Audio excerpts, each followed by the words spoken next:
Hoy vamos a continuar con lo de antiinflamatorios. Vamos a hacer un repaso de todas las cosas que hemos hecho hasta ahora. Para que estén filitos, como si me bolita, para la siguiente semana. Para la siguiente semana, es que para la siguiente semana, para el viernes.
Yo creo que necesitaría eso.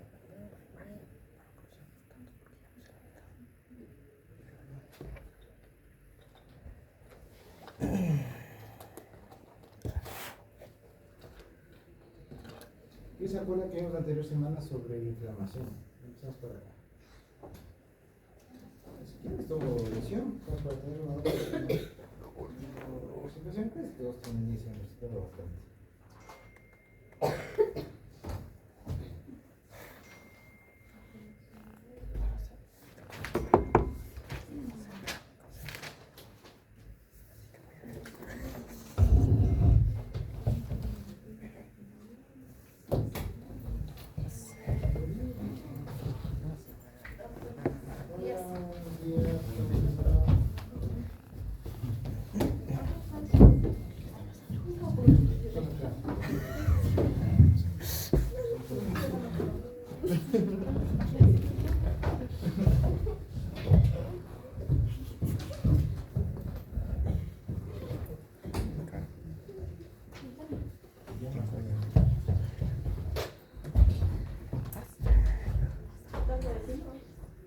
Vimos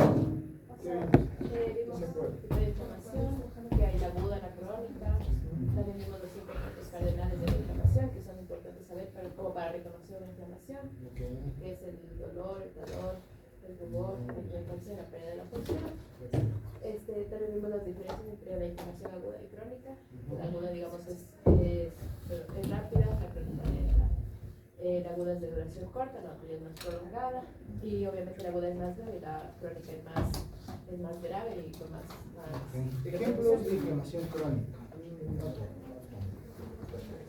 Ejemplos de inflamación crónica.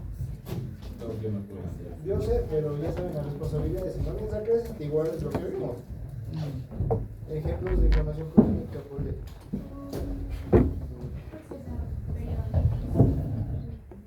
Crónicas. Bueno, la periodontitis crónica, muy bien. Las autoinmunes también traen crónicas, ¿no? Excelente. Como el péptido. El péptido, el lupus eritematoso, la artritis reumatoide. Pues de esas son inflamaciones crónicas. Que vamos a ver. Inflamaciones agudas por acá. Inflamaciones agudas, ejemplos. Tú mismo, Dani. Ejemplos de inflamación aguda. La gingivitis es la inflamación de las encías. La gingivitis aguda, muy bien. Said. La neumonía, muy bien. Puede haber más clínicos, sí, la neumonía en general. La tuberculosis también es crónica, ¿no? Pulpitis. Pulpitis, bien. Agudas, claro. Herpes también es agudo. Sí. A ver, vos nomás resiste ya. Guardo. Cadena.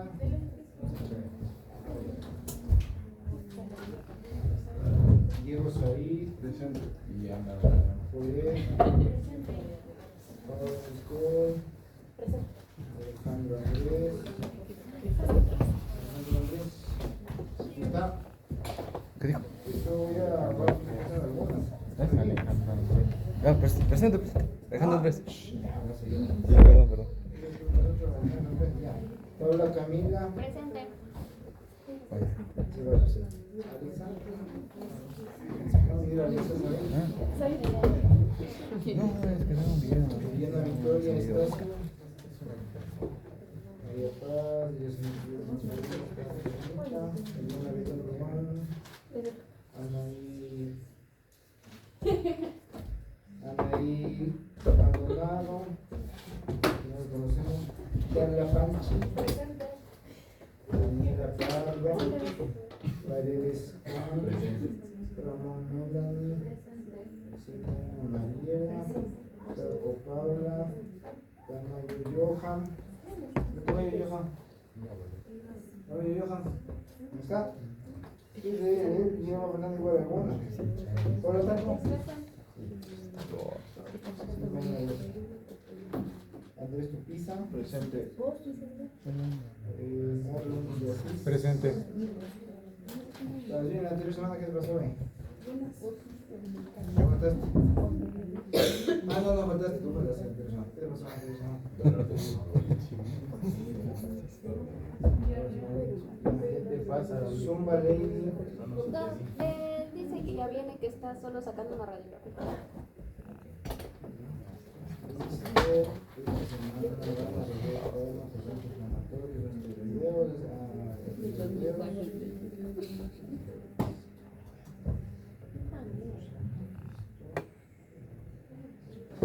La otra semana ya empezamos con infecciones. Ya tienes que saber si se termina la vida.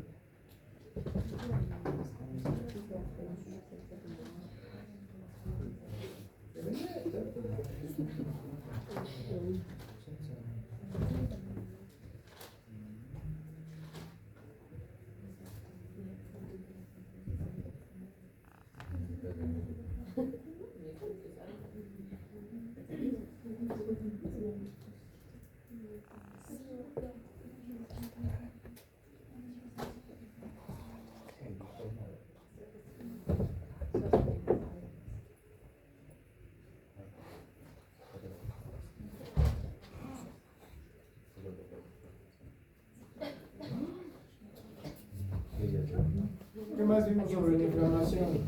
Por este lado, ¿qué más vimos? Como los antiinflamatorios no esteroidales, Ok. como los raíces, también vimos los mecanismos de acción, la farmacocinética. ¿A quién entregué el viernes la... Es cierto, mi La nariz nos quería quedar. Sí, la Dani está. no. Digo, alguien entregué, pues sí, entregué. A mí, No me profe, no, para ya darle empezaron la bastante. Entonces, ¿qué vimos en el proceso de inflamación? ¿Qué es importante saber en el proceso?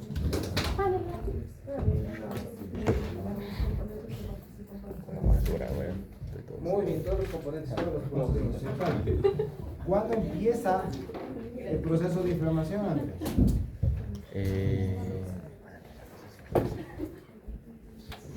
¿Cuándo empieza el proceso de inflamación? O sea, ¿qué desencadena el proceso de inflamación? Un daño. Daño a nivel celular. Daño a nivel celular desencadena toda la cascada inflamatoria. El daño a nivel celular, usualmente, ¿en qué termina? Muerte celular, ¿no es cierto? Entonces, cuando se muere la célula, se rompe la membrana celular, que se acuerdan la cadena de fosfolípidos que hicimos aquí con los compañeros, que eran así las manitos, uno frente al otro. Ya. Se rompe esa cadena de fosfolípidos. Y estos fosfolípidos, estos fosfolípidos que quedan flotando, activan una enzima. ¿Cuál enzima? Muy bien, la fosfolipasa A2. Fosfolipasa A2. La fosfolipasa A2, ¿qué haces ahí?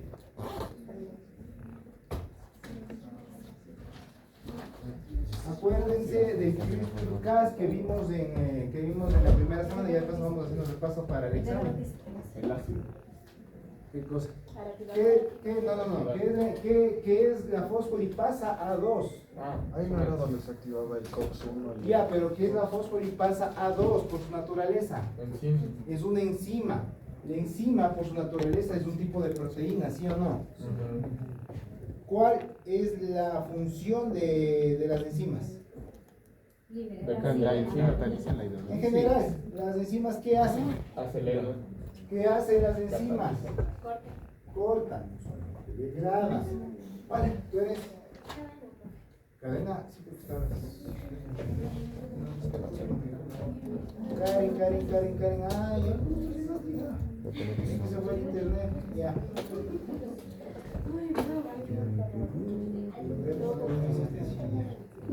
No se guarda, pero se guarda más allí. Entonces, funcionan como tijeras, por eso les decía, aguántate un ratito, por eso les decía lo del CRISPR-Cas, que es la nueva tecnología con la que ganaron CRISPR-Cas, que es la nueva tecnología con la que ganaron estas científicas ganaron el premio Nobel.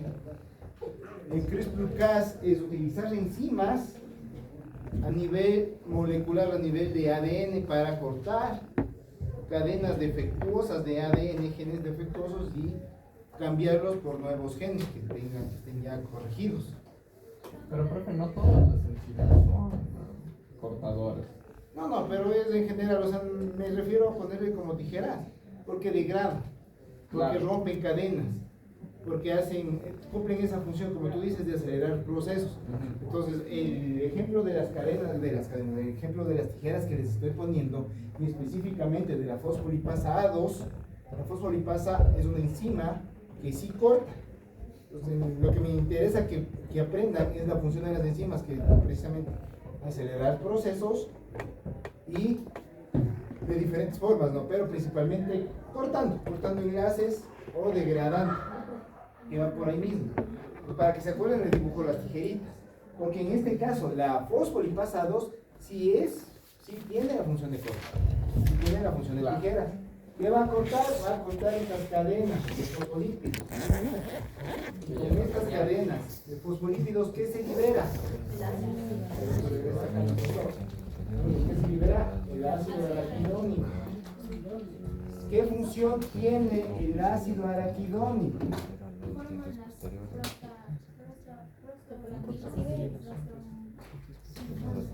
COX-1, COX-2. Y después Es que vi una historia, un cuento que decía que la chullita soñaba que iba por un río y llegaba a una intersección, tenía dos caminos. Entonces el ácido araquidónico tiene esta doble vía, en donde puedes coger la vía de la ciclooxigenasa o la vía de la lipoxigenasa. Dime. nada, eso. Perfecto. Entonces la vía de la ciclooxigenasa, en el caso de que se vaya por la ciclooxigenasa, el ácido araquidónico, ahora, ¿puedes? Suba, en la vía de la ciclooxigenasa, el ácido araquidónico puede convertirse en dos tipos de COX. COX-1, COX-2.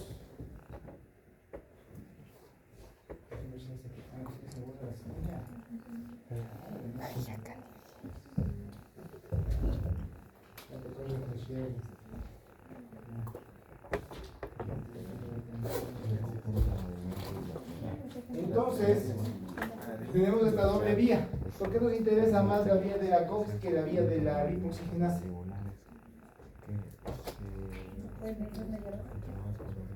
¿Por qué? Dani, antes de que hable dime nomás. Con los mediadores, ¿no? Muy bien, por los mediadores. Los mediadores de la lipoxigenasa. Estabas bien. Los mediadores de la lipoxigenasa, ¿qué generan? ¿Qué causan, Eduardo? Principalmente. Causan inflamación. Bronquiales. Muy bien, inflamación a nivel de bronquios y pulmones. Entonces, ¿la lipoxigenasa a nosotros nos interesa o no nos interesa como odontólogos? No. De manera general, como para conocimiento. Pero para tratamiento, como nosotros vamos a dar tratamiento sobre todo el tema de la inflamación y del dolor, nos interesa más la ciclooxigenasa. Entonces, la ciclooxigenasa, esta es la que nos va a interesar a nosotros. Entonces, debemos saber, como decía mi abuelita, a la agüita. ¿Les han dicho así los abuelitos? Saberte a la agüita, mijito. Al derecho y al revés tienen que saberse súper bien. Cosa de que, y de esto de ley van preguntas en esa. De ley. Por eso estoy haciendo tanto énfasis en el ciclooxigenasa. Porque en base a esto, nosotros tenemos que saber por dónde vamos a atacar. ¿No es cierto? La COX-1, ¿qué es la COX-1? Esperen para acá. Vamos a ponerles por acá.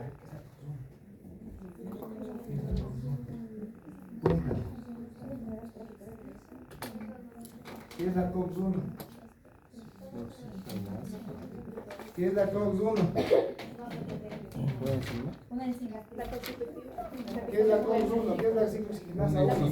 Es una, muy bien, es una constitutiva, ¿no es cierto? Constitutiva.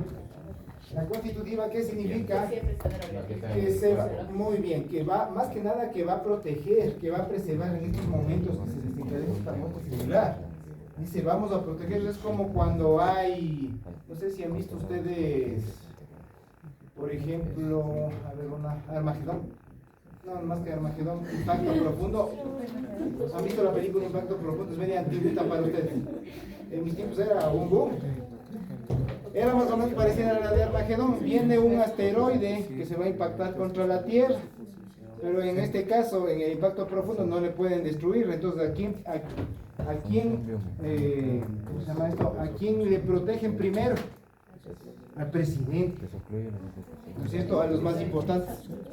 Entonces, igual que en la película 2002, prevalecen, dicen, a ver, primero los presidentes, luego los investigadores, luego van escogiendo a los científicos, etcétera. Entonces, de eso se encarga la COX-1, de protegerles a los órganos principales. Pues la COX-1 dice, a ver, si hay inflamación, voy a protegerle yo a la mucosa gástrica. Voy a protegerle al riñón que siga trabajando, que siga generando, o sea, que siga... Exactamente. Busca mantener las funciones del cuerpo. Le voy a proteger al riñón, le voy a proteger al hígado. ¿No es cierto? Ese es el COX-1, el cerebro. Protege los órganos principales. Les vamos a mandar a ver el impacto profundo, pero la siguiente semana aquí ya no están haciendo caso. Oye, esta película, no. También. Les vamos a ver un mini cine ahí alguna. Entonces, el COX-2, ese sí tiene un proceso inflamatorio. Y es el que nos interesaría, ¿no es cierto? Esta vía, este proceso de la COX-2 es el que nos interesaría intervenir en la inflamación, ¿no es cierto? Pero los antiinflamatorios, los AINES, se dividen en dos tipos, ¿no es cierto? Los no selectivos y los selectivos de la COX-1, de la COX-2. De la COX-2, que también son llamados COXIF. Su terminación, COXIF, heteroCOXIF, y todos los que tengan COXIF. La mayoría. ¿Cómo era? COXIF. Pero es bien, porque tú faltaste. Entonces, esto necesito que sepamos súper bien, que manejemos al derecho y al revés. Ya, en COXIF, así ve. COXIF. Así ve, ya escribí. COXIF. Con B de burro. Entonces, no estoy diciendo ya nada. Entonces, en la vía de la ciclooxigenasa, el COX-2 va a ser proinflamatorio. Entonces, ¿qué va a causar esta vía del COX-2? Primero, ¿qué proceso de inflamación patológica qué más causa? Dolor, primerito, dolor. Segundo, elevación de la temperatura, calor, muy bien, calor. Tercero,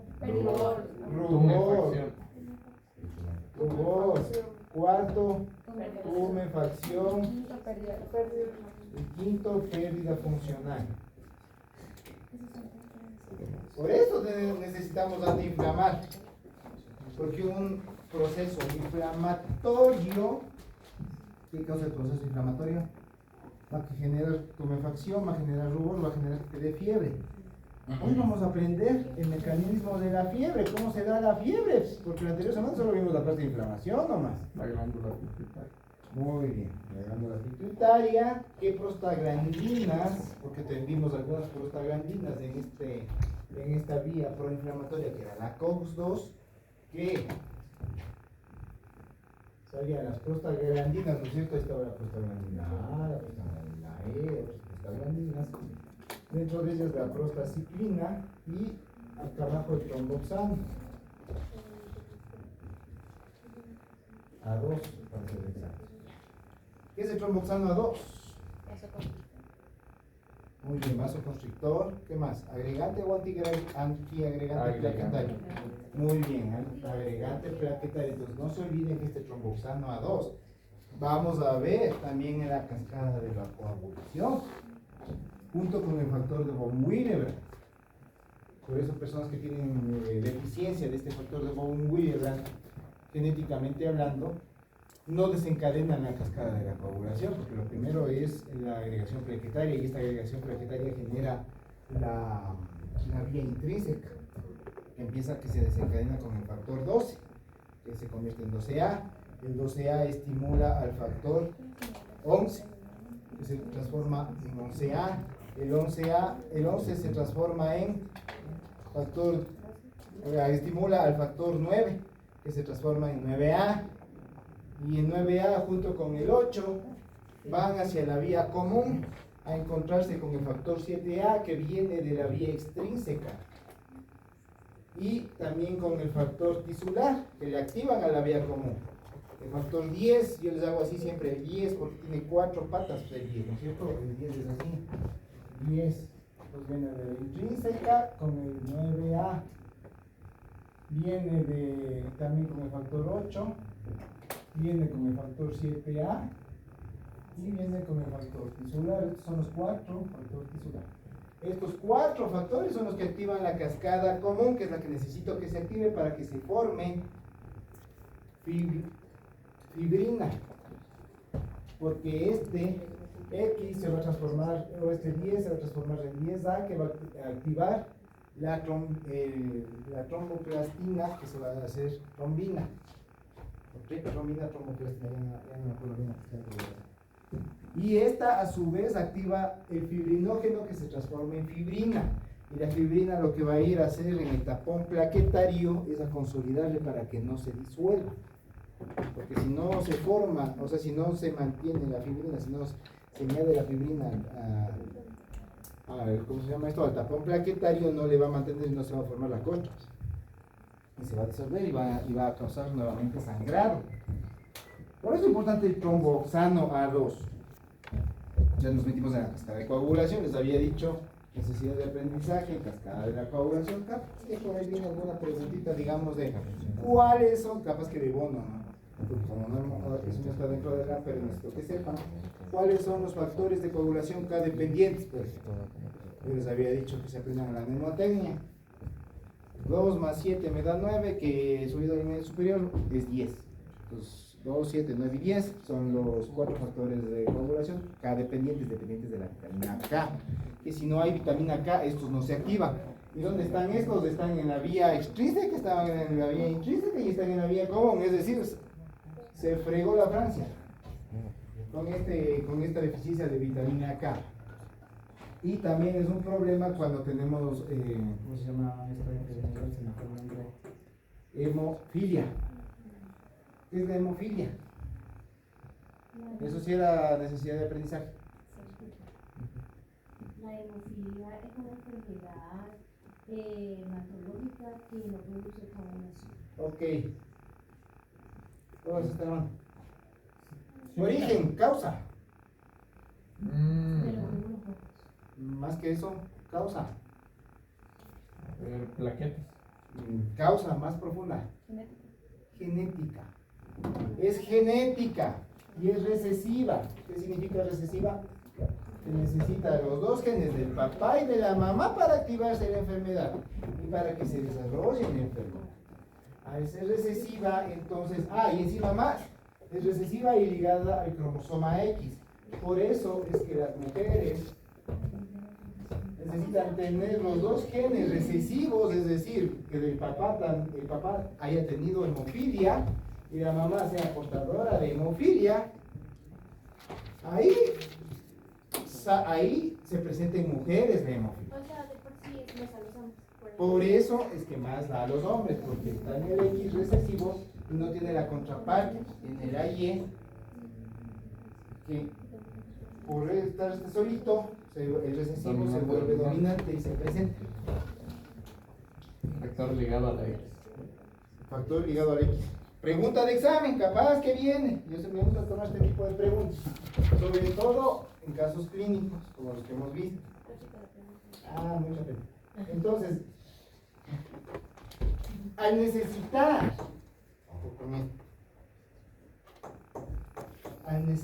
dos genes recesivos, ¿qué tipo de uniones parentales se va a presentar más seguido esta enfermedad? Por eso es que más les daba a los reyes.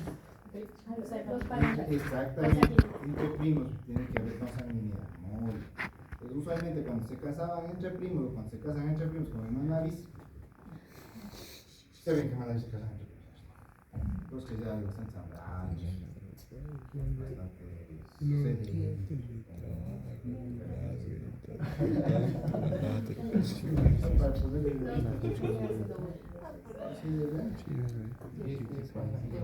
Ya.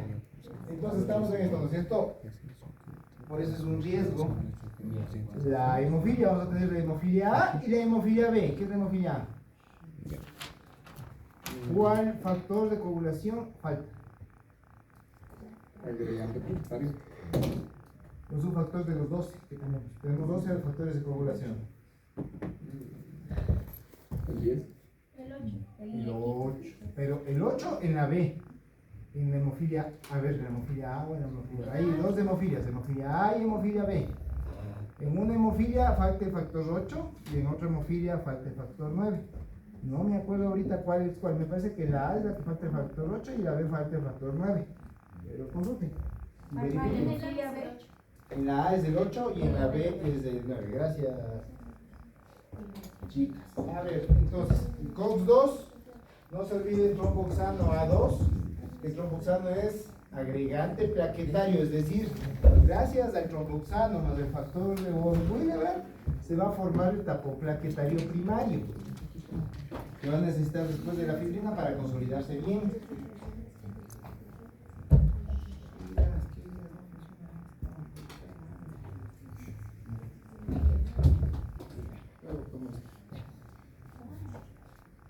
La prostaciclina va a ser lo contrario.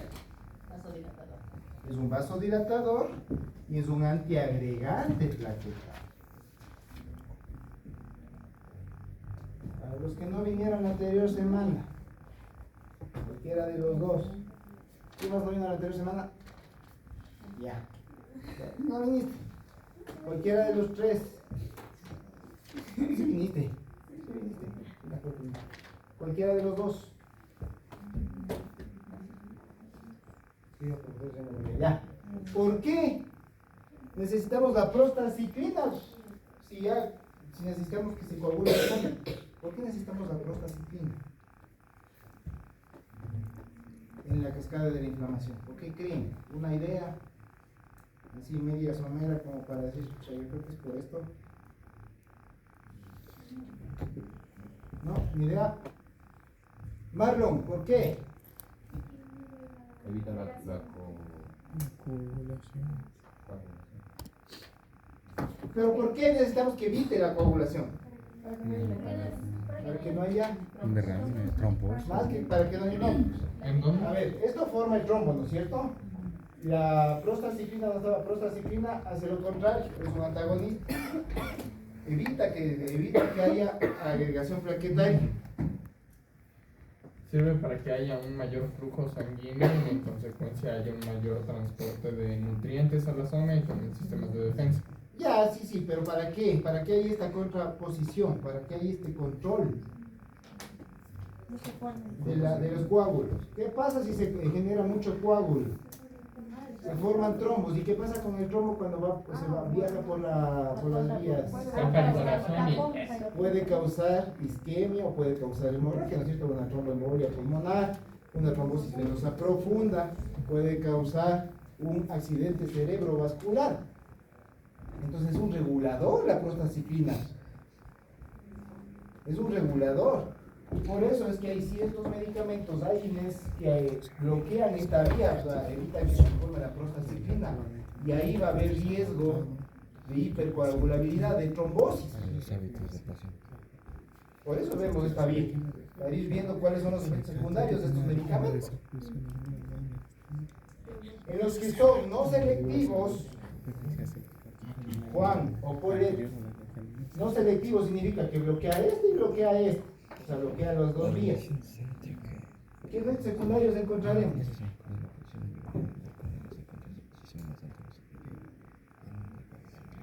¿Qué efectos secundarios se les ocurre? Por ejemplo, el ibuprofeno. No estaba visto tampoco, tú, ¿no es cierto? Sí, temprano. Causa gastritis, causa irritación gástrica, de la mucosa gástrica. Puede afectar al riñón, puede afectar al hígado. Porque le está quitando esta protección durante la inflamación. El COX-1 está bloqueando el COX-1. Pero ¿por qué no mandamos de primera línea un COXIF? Usualmente, muy bien, por los efectos secundarios que presenta el COXIF. Puede presentar trombosis. Es un problema. Entonces, ¿qué es lo primero que vamos a elegir? Los no selectivos. Un ibuprofeno, un diclofenaco. Y vamos a ver todos los... Traje una tablita del Goodman y Hillman, que es buena, me encanta esa tablita, que ahí te dice todos los AINES que tienes, cuáles son COX-1, cuáles son COX-2, cuáles están en el medio, o sea, cuáles son más, o sea, por ejemplo, de los no selectivos, cuáles inhiben más el COX-1 que el COX-2, y por eso es preferible evitar. Entonces, esa tablita vamos a revisarla ahora. Por eso les dije que lean la de Goodman y Hillman, porque ahí tiene cosas interesantes en la parte de la inflamación. Ya. Entonces no se olviden. Y ahora vamos a ver el proceso por el cual se presenta la fiebre. Porque la fiebre es un efecto, es parte de la inflamación, gracias Nico. Entonces es parte de la inflamación la fiebre. Por eso es importantísimo que sepamos. Porque claro, nuestros queridos AINES, nuestro muy querido y ponderado y que siempre vamos a recetar paracetamol. Vamos a ver por qué, porque también vamos a hacer un repaso de paracetamol. Son antipiréticos, entonces son antiinflamatorios, los AINES son antiinflamatorios, antipiréticos y analgésicos. ¿Qué significa analgesia? Que calman el dolor, muy bien, que previene que haya dolor.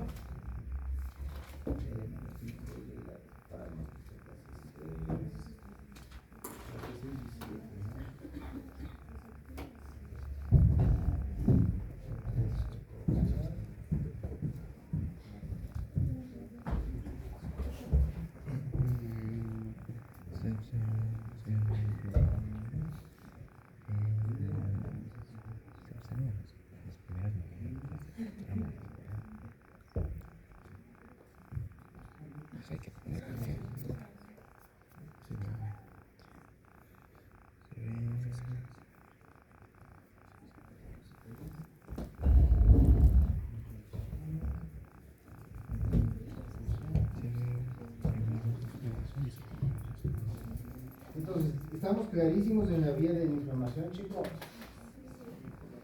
Mira, ahí van a ser un montón de preguntas. Porque nosotros lo que más vamos a hacer en odontología es, o sea, en tema de farmacología, ¿no? Lo que más vamos a hacer prescribir antiinflamatorios y prescribir antibióticos. A veces prescribimos más antiinflamatorios que antibióticos. El sistema estomacoglottico activa mecanismos de adaptación neuronales. ¿Cuándo te dijiste si son leves y asintomáticas? Si son leves, no hace falta hacer nada. Si son graves, ahí sí joden la matrícula.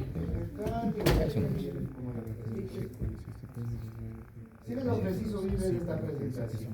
Es la misma presentación de la anterior semana, ha aumentado los Está acá no. No acabo de ver, ya te está diciendo que son leves. Que si ya te dicen que son persistentes, ahí Pues sí. imagínense, 2 semanas dedicadas a antiinflamatorios porque lo más importante que vamos a hacer es la entonces, también vamos a ver corticoides. Entonces, inflamación, ya vimos todo el proceso, ¿no es cierto? Y la terapia, que el objetivo farmacológico dentro de los estudios de antiinflamación es alivio sintomático del dolor y mantener la función, que no haya pérdida funcional.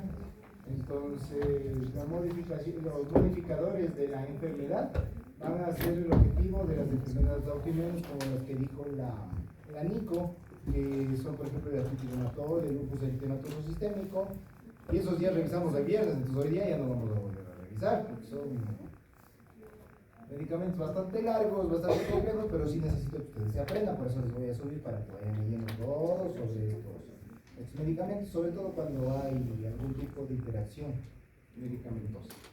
Entonces, no se olviden las células claves dentro de la aguda y dentro de la crónica que habíamos visto en la aguda, los neutrófilos como respuesta inicial y masiva, y dentro de la crónica los macrófagos y células plasmáticas en el tema sobre todo de respuesta inmune. Y habíamos visto en aguda varios ejemplos como el dolor posterior a la cirugía, es un ejemplo de inflamación aguda, y la periodontitis y la artritis reumatoide son ejemplos de inflamaciones crónicas que duran años y que el tratamiento también a su vez va a ser durante años. Dentro de los modificadores de la enfermedad vamos a tener algunos. ¿Cuáles se acuerdan? Los modificadores que son para artritis reumatoide, para lupus. ¿Cuáles se acuerdan? No, los corticoides se pueden solos, los corticoides no son. Ya ven, los corticoides no se utilizan a nivel crónico. ¿Por qué? ¿Qué causa un corticoide a nivel crónico? Que nosotros no produzcamos más colesterol. Más que eso, La primera es relación. vamos a tener un flujo alto de corticoides todo el tiempo, porque van a leer el ciclo natural de los corticoides. La cantidad que se produce en la mañana y luego va disminuyendo a lo largo del día. Por eso es que los glucocorticoides se les prescribe más en la tarde que en la mañana. Porque en la tarde, porque si te dice con niveles altos, se les prescribe más en la tarde. Ya, a ver. Entonces, van a leer eso. ¿Por qué? Porque los glucocorticoides son análogos del cortisol. El cortisol, ¿en qué glándula se producía? ¿En qué glándula se producía? Suprarrenal. En la suprarrenal.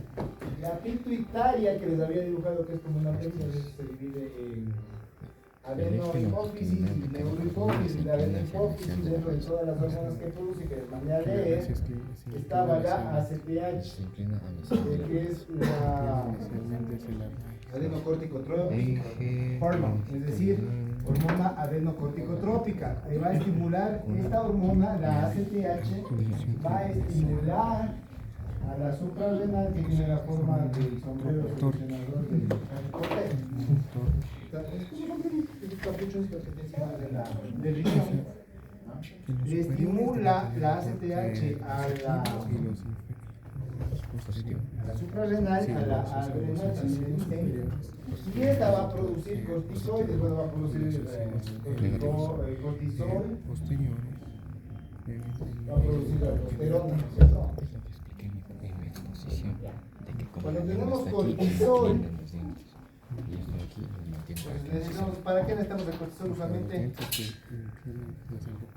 Para levantarnos, para tomar acciones. Eso es el cortisol. ¿Para qué? Vamos a leer para qué sirve el cortisol fisiológicamente hablando. Es que no estoy nada. Lo que dijo Lo que yo dije. el Eduardo Opinión no traía. interviene en el tema de la recaptación de glucosa, de la liberación del aumento de glucosa en sangre. Entonces, ¿para qué necesitamos la glucosa? Para las actividades diarias. Entonces, el cortisol media todo esto. También sube la producción de corticoides en momentos de estrés. Entonces, esta semana a cuidarse mucho el tema de la producción de corticoides, duerman bien, nada de malanochar. Necesitamos para una buena producción de corticoides, para que no haya exceso de corticoides, necesitamos dormir por lo menos 8 horitas diarias. Duerman bien. No quiero que se me enferme. Por acá ya le veo medio cabizbajo, patirifuso, meditabundo. Les conozco ya. Son 2 meses más o menos que llevamos trabajando. Ya les ando viendo con caritas de sueño, ya me van faltando a clases. Y es porque están priorizando ciertas, más que nada van priorizando ciertas materias. Entonces, no se olviden, agudo versus crónico. Entonces, ¿qué pasa con los grupos corticoides que no podemos mandar de forma crónica, solo es por pocos días? Porque los corticoides, al tener un periodo crónico de más de un mes, de más de una semana de prescripción, estos medicamentos hay un problema que va a causar un síndrome de Cushing iatrogénico. No era que igual poner dos terapias. Claro, porque te inmunosuprimimos. Entonces, el síndrome de Cushing van a repasar síntomas, por si acaso, esto que algún casito de síndrome de Cushing iatrogénico, porque si les gusta poner esos casos, van a repasar síntomas y signos de síndrome de Cushing. Para que identifiquen.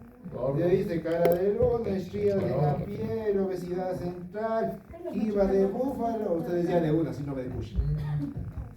Entonces, si te dice, está tomando prednisona durante 6 meses, ya saben que tipo de síndrome de Cushing es. No va a ser una enfermedad de Cushing, van a leer qué es la enfermedad de Cushing, qué es la diferencia del síndrome de Cushing. El síndrome de Cushing se da por el exceso de cortisol, pero la enfermedad de Cushing es por es un adenoma, es un tumor en la adenohipófisis, que este va a causar sobreexceso de producción de ACTH y esto causa indirectamente que aumente los niveles de cortisol. Entonces ahí donde tenemos que operar. ¿Acá o acá? Aquí está. Abajo es más fácil que arriba. No. ¿Dónde operarías si tienes un tumor en la hipófisis? En la hipófisis, pues sacas el tumor, sacas el tumor, se sale con toda hipófisis, le sacas con toda hipófisis. Es ya neurocirugía. Esa es la enfermedad de Cushing. El síndrome de Cushing es cualquier enfermedad que cause elevación de cortisol. Pues el síndrome de Cushing es la característica de los pacientes. Entonces, si les dicen, este paciente tiene enfermedad de Cushing o síndrome de Cushing, ustedes ya saben que no es síndrome de Cushing, porque no es producido por la CTH. No les dice que tiene un tumor a nivel de la pituitaria. Profe, Bien. pero por ejemplo en la parte de la pituitaria, si no me equivoco, también influye bastante en el crecimiento, ¿no? Claro, la pituitaria. ¿Les van a leer o no les van a leer todas las hormonas que producen la pituitaria? Van a leer todas las hormonas que producen la pituitaria. Tanto la neurohipófisis como la adenohipófisis. Entonces, fase aguda, los neutrófilos. Fase crónica, ya tenemos la intervención y la liberación de las citoquinas y las quimiosinas que van a generar destrucción y fibrosis. Estas están mediadas, ¿por qué? Por los macrófagos, por los mastocitos, ¿no es cierto? Eso ya es inflamación crónica. ¿El plano debe ser plano o debe curva de ser? Entonces aquí vienen las vías que les había dicho, ¿no es cierto? La vía de la ciclooxigenasa, la vía de la lipoxigenasa, la vía de los mastocitos y la vía de los macrófagos. Todo lo que es la curva de ser. Ciclooxigenasa, Pero acá abajo está ya. Acá abajo también. dolor, fiebre y vasodilatación, que es todo lo que ya vimos que producía tanto el tromboxano como lo que producía las prostaglandinas. Los espacios interrectales. Estos van a ser los blancos principales de los antiinflamatorios no esteroidales, la vía de la ciclooxigenasa. La lipoxigenasa, en cambio, va a generar quimiotaxis, van a traer a las células broncoconstrictoras, va a hacer que se constriñe los bronquios. Y esto, por ejemplo, se presenta en un asma, una crisis asmática. Y plano. Entonces ahí vamos a utilizar AINES atípicos o fármacos antiasma, como el que les había dicho, ¿cuál les había dicho? El albuterol. Curva de ser. ¿Sí? La vía de los mastocitos utiliza esta histamina como mediador y el objetivo es las alergias. Los leucotrienos son los mediadores de la vía de la lipoxigenasa que van a causar este problema vasoconstrictor, broncoconstrictor.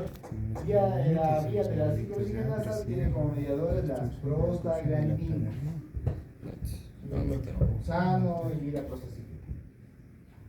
Las citoquinas, como por ejemplo factores de necrosis tumoral alfa o las interleuquinas, son más de la vía de los macrófagos. Y esto va a causar qué tipo de inflamación, crónica o aguda. Crónica, muy bien. ¿Por qué? Porque dirigen la respuesta inmune y perpetúan la inflamación de manera crónica, produciendo destrucción tisular. Por eso es el problema, sobre todo en la artritis reumatoide, que se deforman las zonas articulares de los dedos, las zonas articulares de la rodilla, las zonas articulares de la columna, dependiendo de qué tipo de artritis reumatoide sea. Por eso ese es el problema a nivel de esas zonas. Destruyen esos tejidos. Pues miren, aquí les traje todos los mediadores que vamos a encontrar, principalmente las prostaglandinas E2 y las I2, que van a reducir el umbral de estimulación de los nociceptores.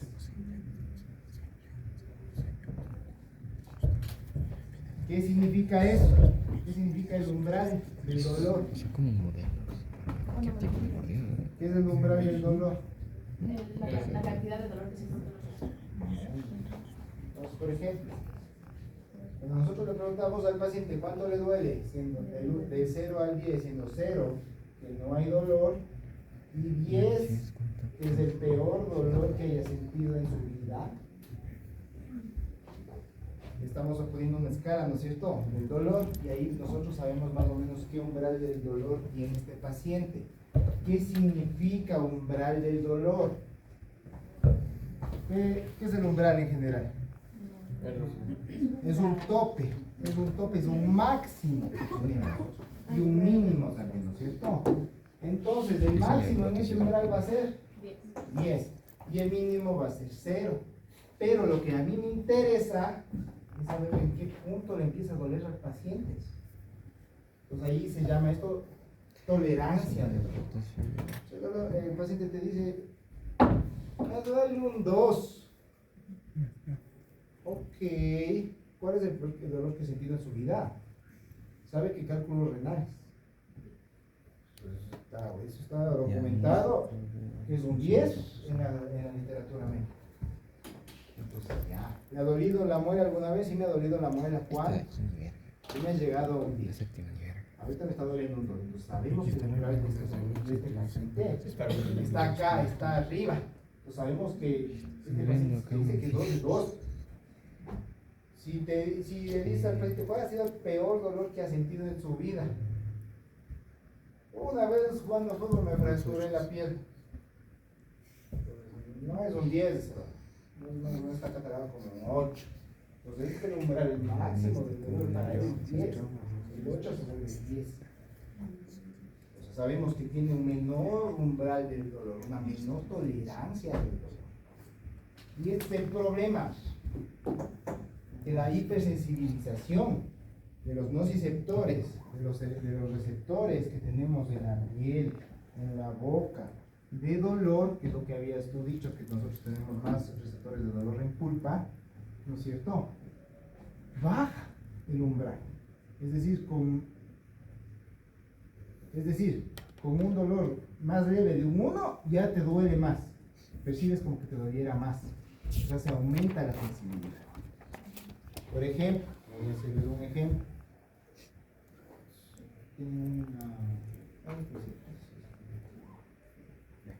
Digamos que esto que hago, ¡pim!, a mí me duele nada. Entonces, para mí, no. Pero si estoy con prostaglandinas por inflamación en esta zona, me topo, pues madre, me duele. Como los abscesos. Exactamente. Es lo que pasa cuando nosotros hacemos percusión en los dientes. Ya han atendido pacientes, todavía saben lo que es la percusión. ¿Qué es la percusión? Tienes el diente, ¿no es cierto? Y usualmente, ¿qué pasa en un diente sano? Percusión vertical, ¿duele o no duele? No debería doler. Percusión horizontal, ¿duele o no duele? No debería doler. ¿Qué pasa si tenemos inflamación en pulpa? Le hacemos esto al paciente y el paciente, ¡ay, ay, ay! Me dolió. Dolor a la percusión vertical. Por esto. Porque baja su umbral de tolerancia. Y claro, obviamente por la inflamación, por las prostaglandinas, me dice, por la mínima me duele. Me toco y me duele. Obvio, pues esa es la función de las prostaglandinas. ¿Qué pasa si el paciente tiene un problema de periodontitis? Hacemos esto, no duele. Hacemos esto, le duele. Bajo el umbral, el dolor a la percusión horizontal, que es cuando duele en casos de periodontitis o de gingivitis. Por eso la inflamación causa esto, sobre todo y en específico las prostaglandinas, la E2 y la I2. Y estas se volverían el blanco de qué tipo de medicamentos. En general de los antiinflamatorios y de los analgésicos, porque estos son los que van a generar que haya más dolor, que el paciente perciba como mayor dolor. Entonces estos les bloquean y el paciente deja de sentir dolor. Entonces ahí hacemos al paciente una percusióncita vertical y ya no le duele, porque está dopado, está bloqueado. Entonces, en ese sentido, si tiene este tipo de dolor, ya tenemos que actuar a nivel ya clínico, hacer una endodoncia, dejarle sin dolor al paciente y ahí sí ya suspendemos la medicación. ¿Entendido? ¿Cuál es el proceso? La serotonina activa directamente los nociceptores. ¿Se acuerdan que vimos en la parte del sistema nervioso la serotonina? Vimos la bradecinina, vimos esto de los iones ácidos, vimos el ATP. ¿Qué es el ATP? Adenosín trifosfato. ¿Pero qué es? Es la pila, ¿no es cierto? Es la pila de nuestras células, es la batería. Entonces activa este adenosín trifosfato, es igual que la serotonina, activa directamente los nociceptores. ¿Para qué? Para que estén alertas, si hay dolor o no. Te da energía, tienes energía para eso, para que funcione como tal. Los iones usualmente lo que hacen es igual a activar directamente a los nociceptores, pero más en relación a cuando hay isquemia o se infla o sea, hay edema. Las neurotrofinas, que son ya menos conocidas, van a aumentar la expresión de los canales iónicos, amplificando la respuesta al dolor. Es decir, igual hay una hipersensibilidad gracias a las neurotrofinas, a las prostaglandinas principalmente, y claro, vamos a tener más, vamos a tener como más percepción, va a estar más alerta nuestro sistema nervioso en los casos donde tenemos isquemia o inflamación. ¿Por qué? Porque ahí nos dice, chuta, acá hay que estar pendiente si te duele. Entonces el cerebro manda la señal y dice, acá póngase aquí. Porque acá hay alerta. Por eso la anestesia no puede ser un efecto ahí. Por eso, ajá, exactamente. Entonces, ¿y se acuerdan qué pasaba con los anestésicos cuando había infección? ¿Qué pasaba con los anestésicos locales cuando había infección? No podían hacer su efecto, ¿Por qué? porque la cantidad de bacterias que se encontraba ahí alojada no dejaba que se hiciera una vasoconstricción y la irrigación sanguínea que No. podía pasar. No. Ya me acuerdo. ¿Se acuerdan cuando a veces pasaba a los compañeros? Y yo les decía, atraviesa el anestésico local, es lipofílico. Era lo que se podía dar. Atraviesa ya dentro del citoplasma se volvía ácido, que yo les decía, se polariza. ¿No es cierto? Que les ponía de ejemplo el rocker. Pero en realidad era al revés. Pero porque era claro, positivo. se vuelve positivo, no es tan negativo. ¿Por qué es necesario que se polarice dentro del citoplasma? Para que pueda cumplir el ¿Cuál es la efecto función de los anestésicos locales? Verán que ya el examen es el viernes. los canales de sol. Los canales de sodio les bloquea y los canales de sodio son dependientes de voltaje. Entonces necesitamos que sea esto positivo y que le bloquee y que le diga que queda cerrado, que clausure este canal de sodio para que deje de pasar, para que no haya transmisión del estímulo nervioso, en este caso del dolor. ¿Sí se acuerdan de eso? Eso vimos en anestesia local. ¿Quieren hacer de nuevo el ejercicio para hacerles pasar? A ver, van a pasar ustedes, y van a pasar ustedes, y los van a pasar tú. Para que te acuerdes vas a pasar. Después de iones. Vamos a hacer lo que hicimos la otra vez. Vamos a poner uno frente al otro, ¿cierto?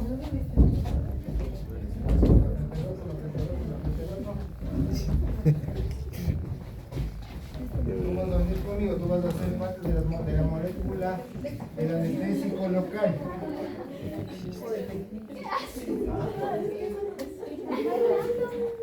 Ya, perfecto. ¿Cómo hacemos el casito, papá?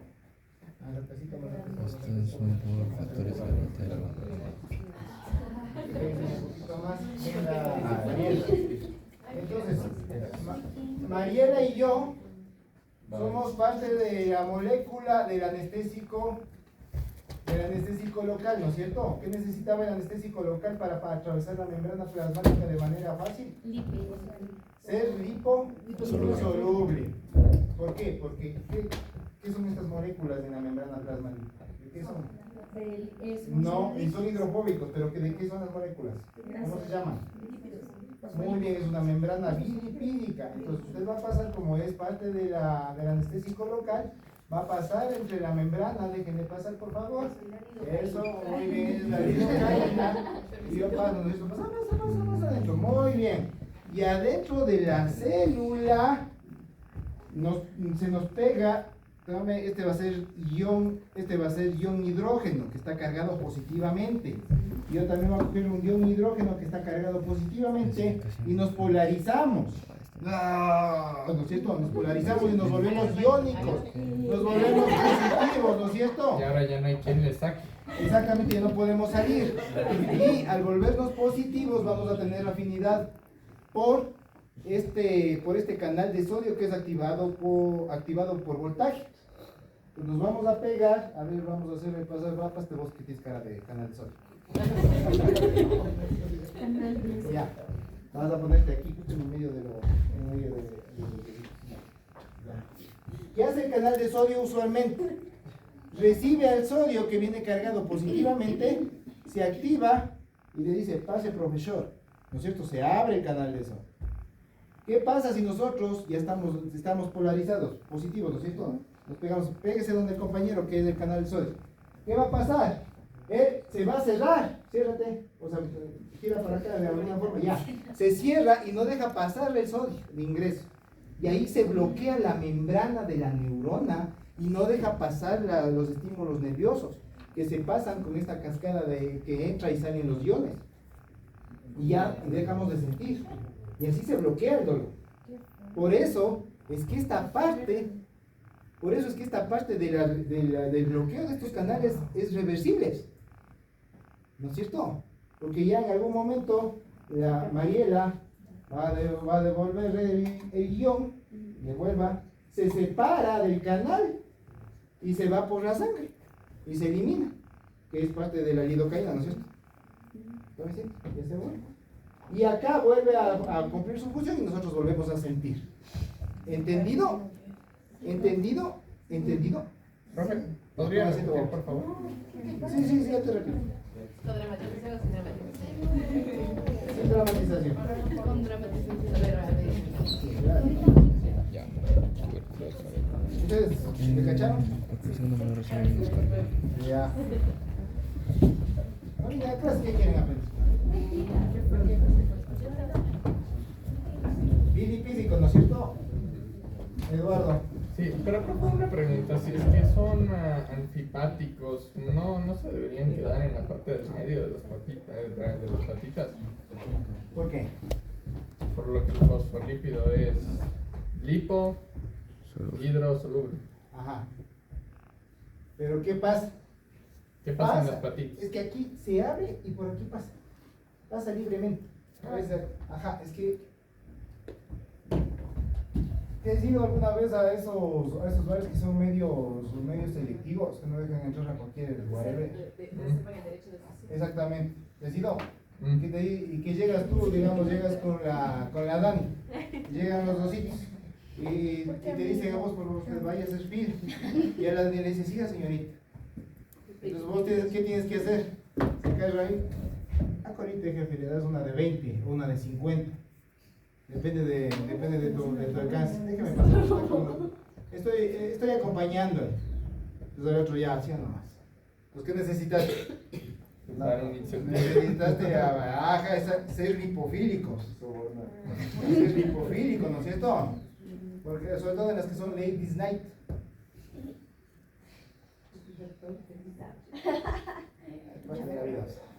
Entonces, diciendo cómo es ahí.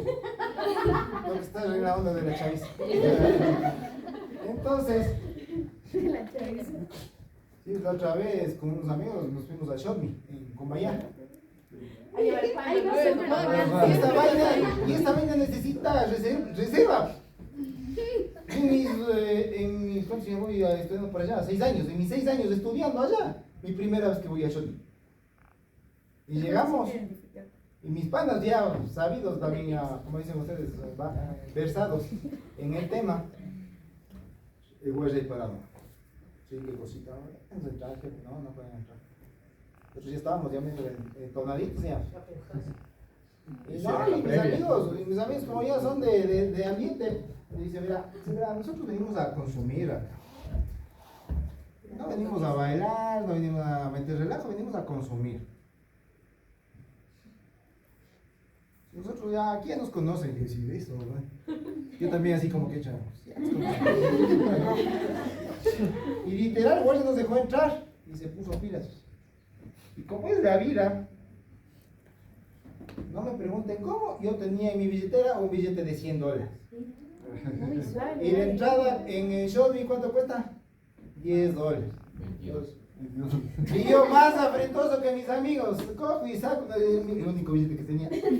Venga, coge. Yo dije, aquí es cuando me van a mandar la ayuda, porque normalmente en cualquier sitio no te reciben este tipo de billetes. Y me recibieron. Me quedaron viendo y los güeyes viendo desde afuera. ¿Qué me van a decir nada de los güeyes? De una, tac.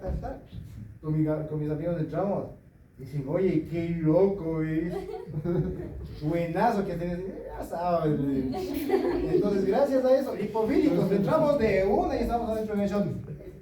Y entonces se pusieron una media de Antioquia y ya con eso nos hicimos un. Y después ya lo que me acuerdo, me dijeron, oye, vos ponte la otra dentro. Con esa ya nos remandamos. Pero, pues gracias a qué, gracias a ser lipofílicos, ¿no es cierto? Ingresamos adentro. Ingresamos, de una para adentro, no estuvimos con volver. Eso va a ser ¿cómo se llama esta vaina? El anestésico local. Va a entrar de una y adentro se va a pegar las en este caso las de antioqueño, y ya no puede salir. Yo me acuerdo que no me pregunte cómo salir, y ya salí de Entonces estaba con mis amigos que me cuidaron, entonces todo bien, llegué a la casa. No, pues sí me acuerdo todo, estábamos bien, nos portamos amigos, no nos portamos revoltosos. Pero ya estábamos polarizados con la niña pequeña. Ya con eso no se olvida. Y ese ya me cachaste. Sí. Acá. Entonces ya adentro, ya una vez adentro, ya ¿cómo me salgo si ya puse la botella? Ya nada. Y peor cuando te cobran derecho de cómo es de entrada, ya pagaste $200. Voy a devengar lo que sea, pegando una bailadita, ahí por ahí nos cogemos unos 3 chicos. Bailamos, nos hicimos panas por ahí de uno que había sido hijo fue en el jury. Nos hicimos panas, medio chévere esto, sí quisiera. ¿En el jury? Esa para venir por ahí. Ya, para celebrar el fin de semestre. Ya, entonces, no se olviden, atraviesa la membrana plasmática y adentro se polariza gracias a los iones de hidrógeno. Y ahí se va a pegar a los canales de sodio y a los canales de sodio le bloquean. Ya no dejan entrar a nadie más. ¿Qué pasa ¿qué es más de Xiaomi? ¿Qué pasa en el Xiaomi ya cuando está full adentro? ¿Qué pasa afuera? Ya no dejan entrar, ¿no es cierto? Eso pasa aquí. Cierran y ya no dejan entrar a nadie más. Eso pasa. ¿Ok? Ya, entonces, la sensibilización central y el dolor crónico es el papel de las prostaglandinas en la médula espinal. Esto les traje de nuevo, porque esto no habíamos visto. Porque va a aumentar la excitabilidad de las neuronas a nivel de la espina dorsal. ¿Cómo es la vía? Sí vimos eso. ¿Cómo es la vía a nivel de médula espinal? Tenemos dos tipos de neuronas, dos tipos de vías. ¿Cómo es la vía en la médula espinal cuando percibe el dolor y después cuando regresa? ¿Se acuerdan que vimos de esas dos vías? Y yo les presenté, el marcador que estoy botando por ahí. Yo les presenté una diapositiva y les dije, esta es la médula espinal cortada por el centro y tenía materia gris y materia blanca. En la materia gris tenía una H así bien bonita. Entonces yo les decía, tiene 4 astas, 2 astas ventrales y 2 astas dorsales. ¿Cómo era la vía? Y yo te decía, préstame la manito un rato. ¿Qué pasa si te pongo aquí candela? Vas a quitar la mano, ¿no es cierto? De manera inmediata. Es más, a veces, el otro día me voy a donde mis primos, nos fuimos a una reunión familiar. Hicieron paella. Tengo unos primos que vienen de España y aprendí a hacer paella. Sí les conté que me gusta cocinar. No les conté, ya. Me gusta cocinar, por eso le tengo al Remy. Porque me gusta cocinar. Para mí ese es un recuerdo que me gusta la cocina. Entonces ahí aprendí a hacer paella gracias a mi prima. Entonces como estábamos metiendo mano todo, pusieron la cocina a gas, pero como estábamos haciendo para varias personas también pusieron una zona donde comenzaron a cocinar en leña. Y eso era como más rico, más sabor más. Entonces, al rato de acomodar la leña, se me ocurre agarrar un pedazo, se le veía que estaba a un lado, mira. Un pedazo no, ni siquiera de comida, un pedazo de madera que se estaba quemando. Estaba a un lado, yo dije, ya está frío. Le agarro y me pongo y enseguida quité la mano. O sea, fue inmediato la reacción. ¿Qué vías actuaron ahí? Porque obviamente me quemé si había estado caliente. Dale, Dani, ya dijiste. Las sensoriales, las sensitivas. Tenemos nosotros, ¿se acuerdan? Varios tipos de receptores a nivel de piel. Que acá el Eduardo, yo me acuerdo clarito que me dice, dato curioso.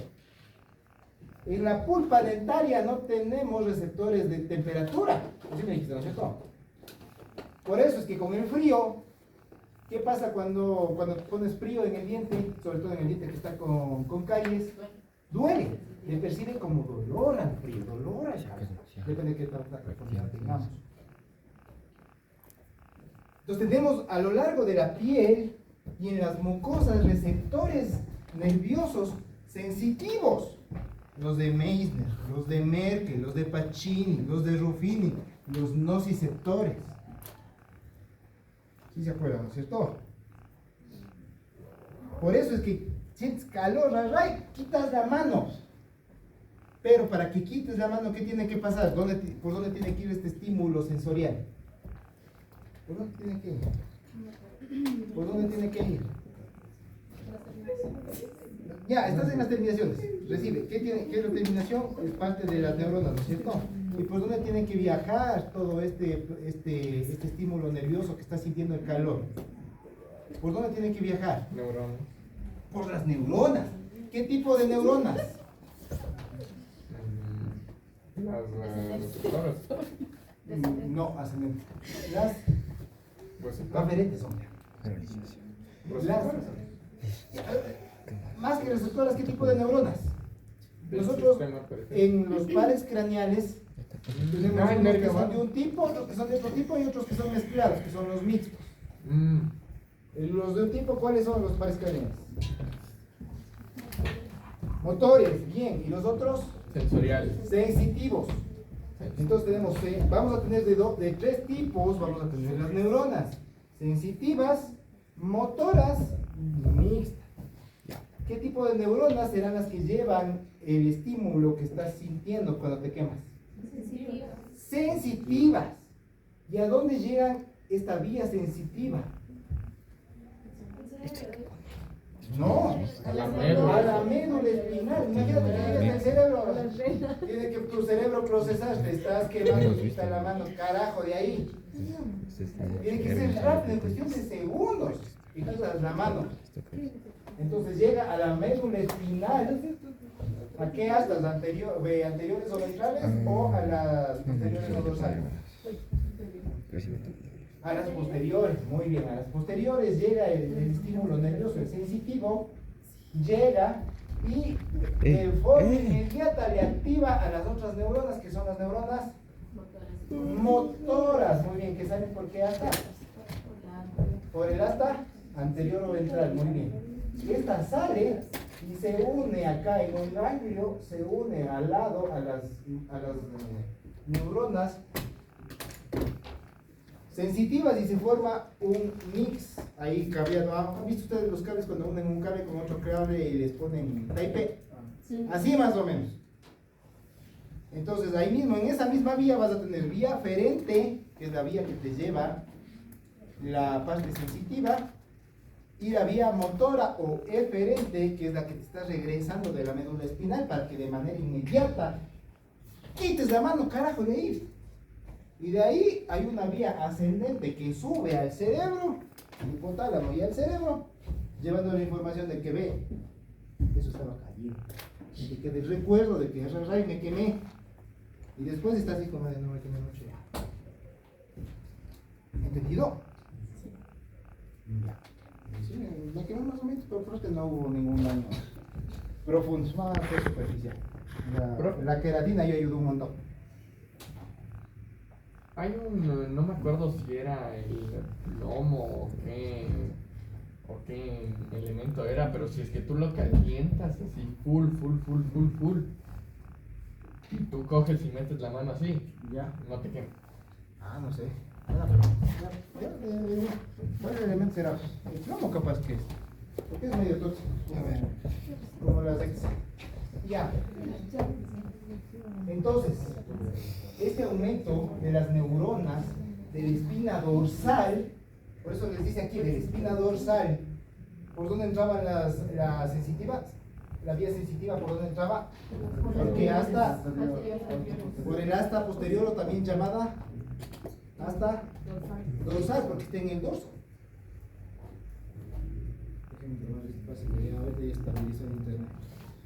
Hasta las 12 no tenemos, no. Y es. Ya son medios. Ah, ya sí, vale. A Listo. ver, 16 curvas. Rigor sí está, Gloria sí está, Karina llegó, Dios ahí sí está, Paula también, Alejandro sí está, casi le pongo falta, Paula Ceballos sí está, Alexa no está. ¿Qué pasó, Alexa? ¿Sabes qué es ella? Pero siempre así, primera vez que lo hago. Le voy a dejar presente porque a ustedes les debo algunas faltas. Liliana Victoria Estacio, si está, María Paz, igual porque está enfermita. Academia inferior. Ya ven, justo antes de exámenes, empiezan a estresarse, activa el cortisol, baja las defensas y ya se enferman. Van dos. También, pero ya van dos. Este hay que poner. ¿Quién lo dice? Por el No, mono, ¿verdad? por Dios, cuídense. Ella va a traer también. En este momento es cuando más debemos cuidar. Ya ven, empezó. Bueno, este no. Diana León, ella nunca ha vino, ¿no? Ella sí no. Sí, Anaí Maldonado. Carla Panchi, Daniel Osvaldo, Juan Daniel Paredes, de Bogotá, no, Viva Silvania, está molestando. Taco Paula sí está, Tamayo. ¿Qué es el Johan Bian? En serio, ¿qué es el si no sale de 2 semanas que no se ve? ¿Quién es Johan? ¿Alguien sabe? Johan. El team de Johan Nelson. No sabe nada, Johan. Andrés Pisa. Presente. Carlos está. Listo, solo como falta a Naim Maldonado que nunca ha venido. Y a Johan Tamayo que no sabemos nada de ella, no sé más. A ver, 7 fármacos con el 100% de ingrediente. Entonces, prostaglandinas de la médula espinal, ¿qué van a hacer? Van a aumentar la excitabilidad. ¿Para qué?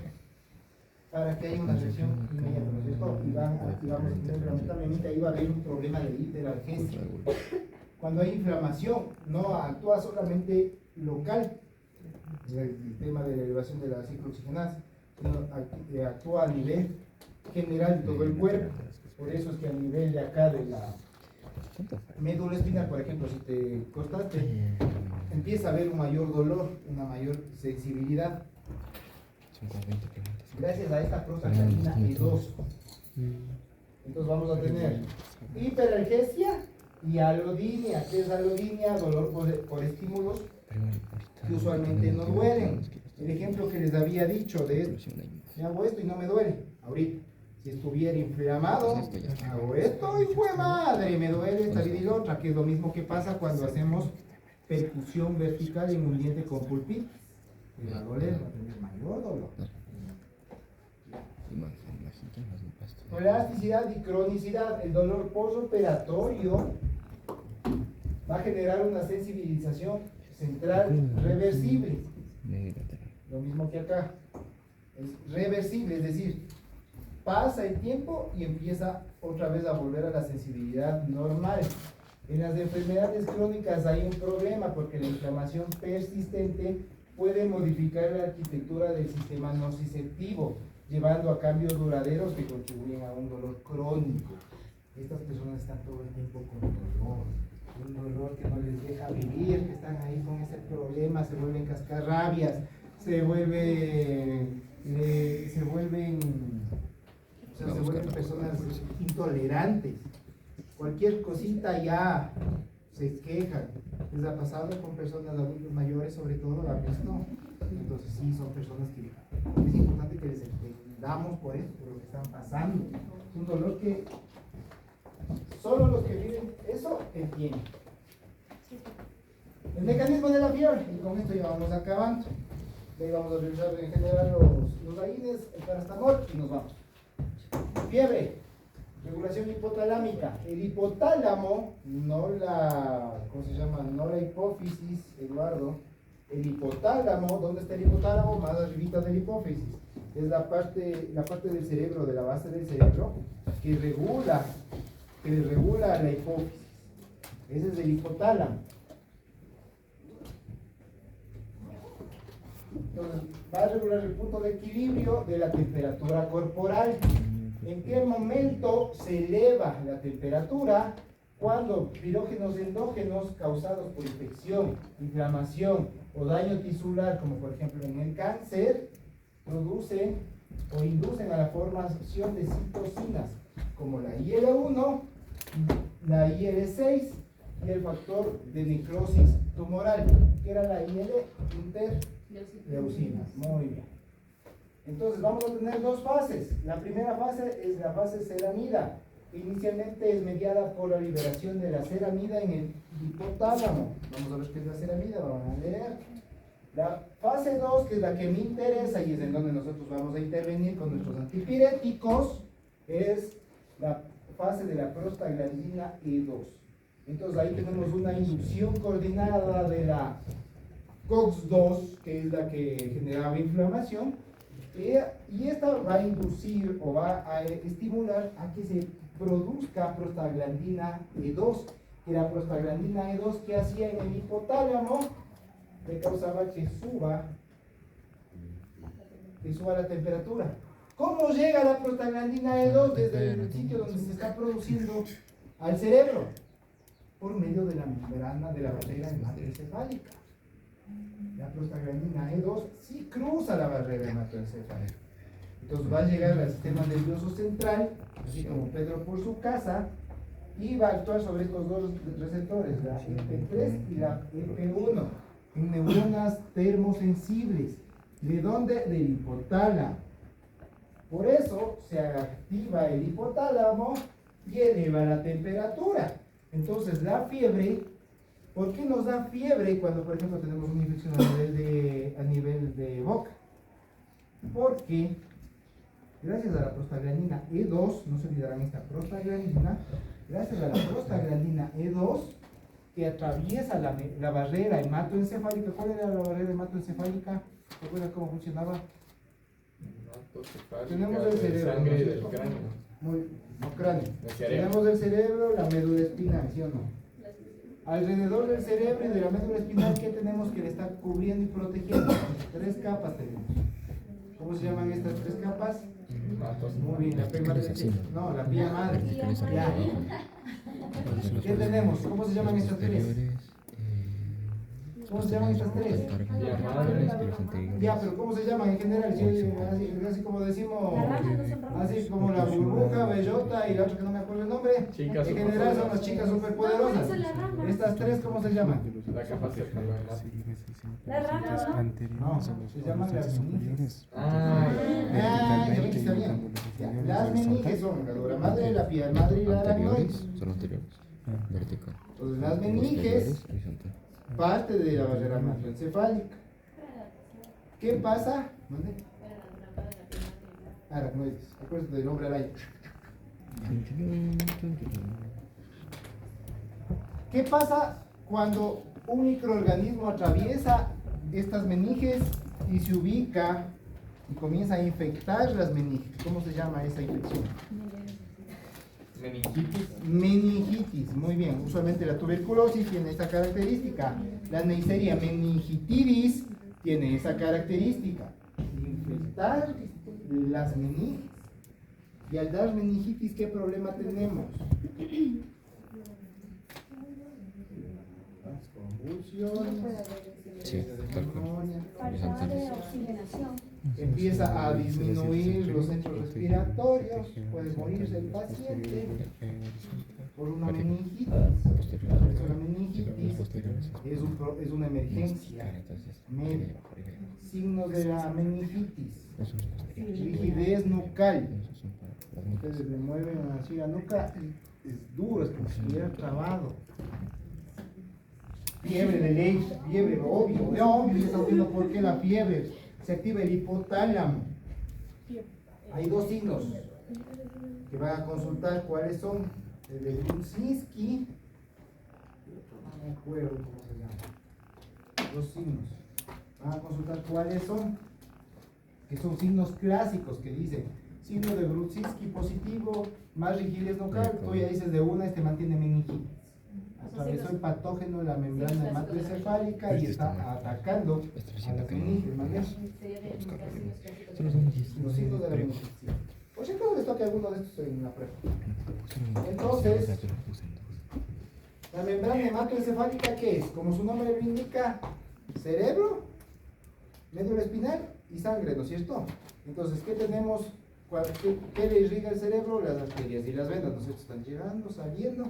ahí sale. Entonces, en el momento que sale la sangre hacia el cerebro para nutrirle, tenemos la primera parte de la barrera hematoencefálica, que es los vasos sanguíneos. Los vasos sanguíneos te evitan que salga cualquier cosa. Te dice, a ver, vos vas a salir, vos que eres glóbulo rojo, perfecto, sale. Los que eres glóbulo blanco, sale. Los que eres plaqueta, ¿cómo así? ¿Para qué la plaqueta? No necesitamos una plaqueta, así nomás. Más o menos como los chapas. Igual, bacteria no puede salir, entonces evita. La siguiente parte de la barrera hematoencefálica es cuando sale al espacio extracelular. Ahí tenemos otra barrera, otra parte de la barrera. Entonces ahí también evita que salga si estas cosas pasen a las meninges o pasen al cerebro. Pues evitamos. Esta de aquí, la prostaglandina E2, como es parte del cuerpo y es producido por nuestro mismo organismo, va a entrar como Pedro por su casa. Porque va a llegar, no sé si han visto ustedes Kung Fu Panda, la 1. Este es. ¿No han visto la 1? Sí, buenísimo. Cuando le manda el maestro Chop Suey, no me acuerdo cómo se llama el maestro. El maestro chiquito, le manda, le manda a su mensajero, que es un patito, le manda a prevenir, avisarles a los, dice, ve, hubo una visión que va a liberarse este prisionero, que es el más maldito de todos y nos va a venir a matar a todos. Cuando diles que, pues, ya, y gracias a lo que le manda, el otro se libera y regresa asustado, regresa donde el maestro. Le dice, maestro, Yo te leo. escapó este man, auxilio. Entonces así es la prostaglandina E2. Llega así como un mensajero, por eso llaman estos mensajeros. Llega como un mensajero a dar alerta. A dar alerta. ¿En dónde? Al cerebro. ¿Y qué parte del cerebro es la que termorregula? El hipotálamo, ¿no? El hipotálamo. ¿Por qué se llama hipotálamo? Porque visto en tomografía tiene la forma de un caballito de mar. Hipo, acuérdense del hipotálamo, que parece caballito de mar. Ya. Entonces, este hipotálamo recibe, gracias a estos receptores termorreguladores, le recibe al mensajero. ¿Y qué es lo que hace el hipotálamo? Activa la elevación de temperatura. ¿Para qué? Para avisarle al cristiano donde está regulando, le dice, alerta, algo está mal en vos, hazte ver como un médico, busca ayuda. Para eso sirve la fiebre. ¿Para qué? Es como estás manejando en el carro y ya está cerca de acabarse la gasolina. ¿Qué suele pasar? Se prende la lucecita, ¿no es cierto? Es igualito la fiebre, sirve como alerta para avisarte que algo no está bien. Por eso la fiebre entonces no es local, sino es general, gracias al hipotálamo. ¿Qué vamos a hacer para bajar la fiebre? Vamos a bloquear las prostaglandinas E2. Y esa es la función de los antipiréticos. Porque claro, nuestros queridos antiinflamatorios AINES van a actuar a nivel de las dos vías, inhibiendo cualquiera de las dos vías. El inhibir la vía de la COX-2 va a inhibir las prostaglandinas, y dentro de esas prostaglandinas está la E2 que causa la fiebre. Entonces se corta y se corta la fiebre. ¿Qué pasa cuando hay una elevación de la temperatura a nivel general? Comienza a haber degradación de proteínas y de enzimas. Y eso es un problema porque obviamente el cuerpo deja de trabajar. Es como cuando hubo lo del TC Televisión, que se metieron los globos, estos terroristas. ¿No es cierto? Todo el mundo, yo me acuerdo que yo no veo televisión normalmente. Yo estaba cocinando en la casa. Y salgo a hacer compras. Y no me falta alguna cosa. Ya les digo, me gusta cocinar, estaba cocinando y salgo a hacer compras. Y veo que bestia, la gente alocada. Estaban cerrando los locales, los buses a full, los taxis, gente así haciendo para los taxis. No les paraban los taxis. ¿Y ahora qué pasó? Yo así súper desconectaba, justo en esos tiempos estaba empezando el internado, entonces ya no sabía nada de la vida afuera del hospital, entonces yo dije, ¿qué pasó? Todo el mundo se lo ha alocado, se suspende todo. Dejamos la persona rápidamente puede dejarse de respirar. Entonces se altera todo el flujo común corriente del organismo. Es el problema con la fiebre y por eso tenemos que bajarle a la fiebre. Pero claro, aparte que le bajamos la fiebre al paciente, tenemos que ver por qué le está causando la fiebre. Y claro, corregir la causa, pero la fiebre nos sirve de alerta, porque veo, puede mandar a mi hermano que no es médico, ni odontólogo, ni nada, él es de la rama de ecoturismo, es profesor del colegio. Me manda un meme que dice, el hipotálamo, viendo cómo saca la madre generando fiebre para proteger al organismo, y tú le mandas un antipirético. Entonces, hay que controlar la fiebre. Es importante controlar la fiebre por esto, porque claro, la fiebre causa desnaturalización de proteínas, y sobre todo de las enzimas. Entonces, la farmacocinética, no se olviden que se lleva muy bien con la albúmina.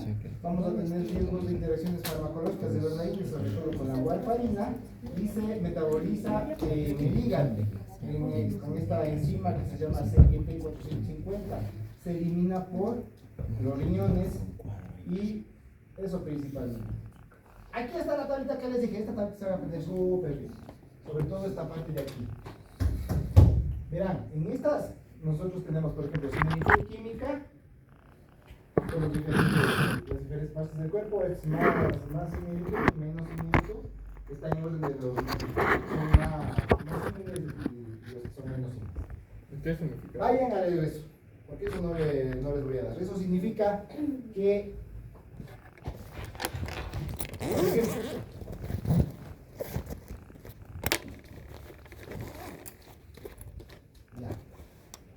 estos de acá son ácidos salicílicos.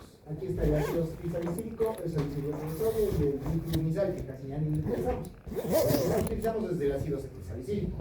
Entonces, ese ácido salicílico, ¿qué hacía? ¿Qué hacía? Era una... Es un inhibidor de la agregación plaquetaria. Entonces, se lleva más con cuál de los mediadores o de los mensajeros, con la prostaciclina, que es antiagregante plaquetaria. Y ahí vamos con los ácidos acéticos, el ketorolaco, la indometacina, ¿para qué era? ¿Para qué casos era que se utilizaba en medicina? Y no utilizamos esta indometacina nosotros como odontólogos, pero ¿para qué sirve? Que también es un AINES. No, para la gota aguda. Gota aguda es la indometacina. Gota aguda es un dolor del hijo de madre, es a nivel articular. Es un dolor bien fuerte, bastante grave. Entonces, el ketorolaco les había dicho que es un AINES, pero es un AINES especial. ¿Se acuerdan que le pusimos al ladito del paracetamol y del tramadol? Entonces, este tiene más acción analgésica que antiinflamatoria. El diclofenaco es parte de los ácidos fenilacéticos.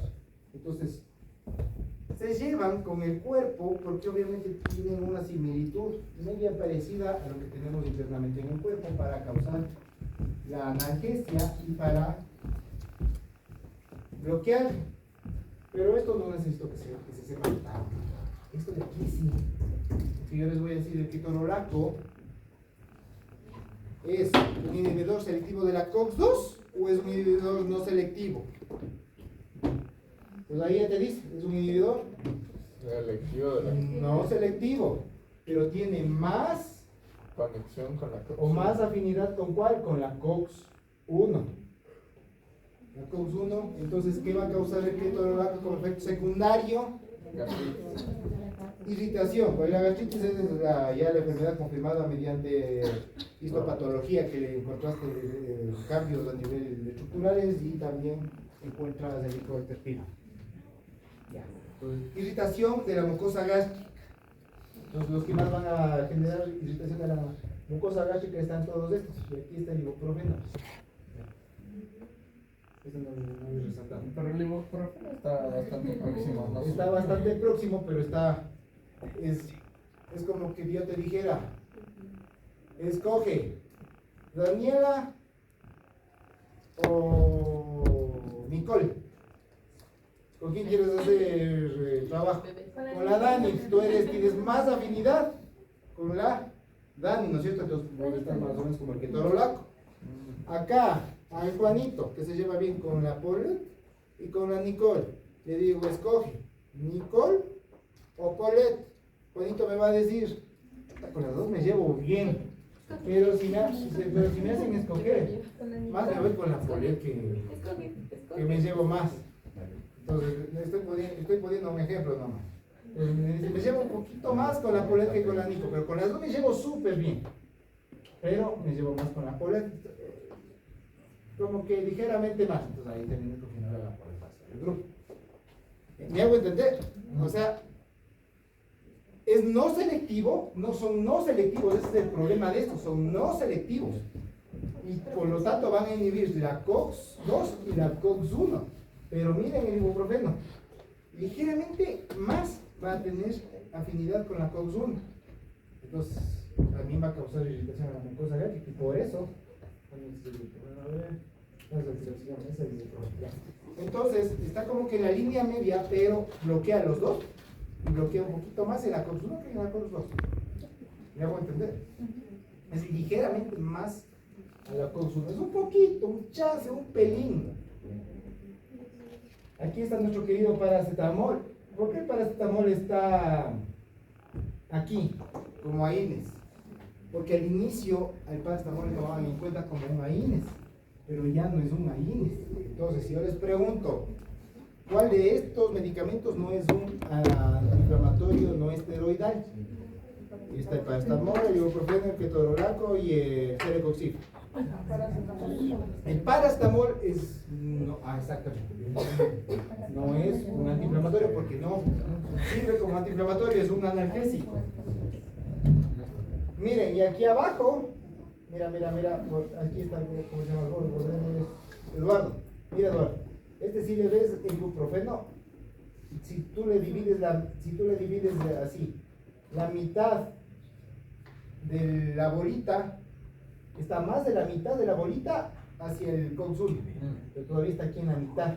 Pero mira el meloxicam, más de la mitad de la bolita está hacia el COX-2, entonces ya el meloxicam viene a ser un selectivo de la COX-2. Mira, meloxicam. Diclofenaco, celecoxib, valdecoxib. Mira, el diclofenaco, a pesar de que es no selectivo, más se lleva con la COX-2, es decir, va a causar menos irritación a nivel gástrico. Celecoxib, valdecoxib, todos estos de acá que terminan en coxib, ya son selectivos. El etodolaco, medio parecido al ketorolaco, es más coxib, es más afín a la COX-2. Por eso les traje esta, porque esta me gusta mucho. Estos, en cambio, son los que tienen más tiempo en o sea, son los que de acuerdo al tiempo de vida medio.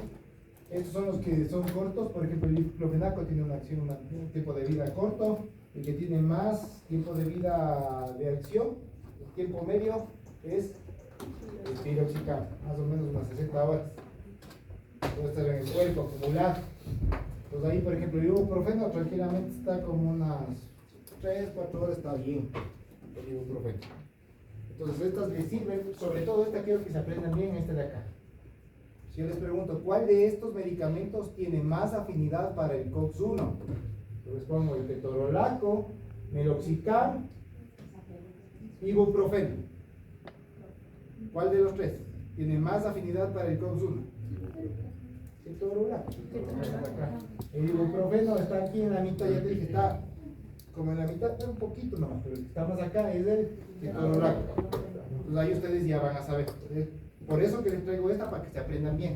Esta está en el Goodman y Hillman. Si quieren ahondar un poco más en las otras dos tablas, ahí tienen la explicación. No. En el Goodman y Hillman ya tienen todos ustedes esa. Ácido acetilsalicílico. Pilas con eso, es un antiagregante plaquetario más que antiinflamatorio, por eso es que se le dejó de usar. Sobre todo se le dejó de usar porque se hidroliza rápidamente a salicilato. Entonces máximo 15 minutos dura en el cuerpo y no te causa mayor analgesia.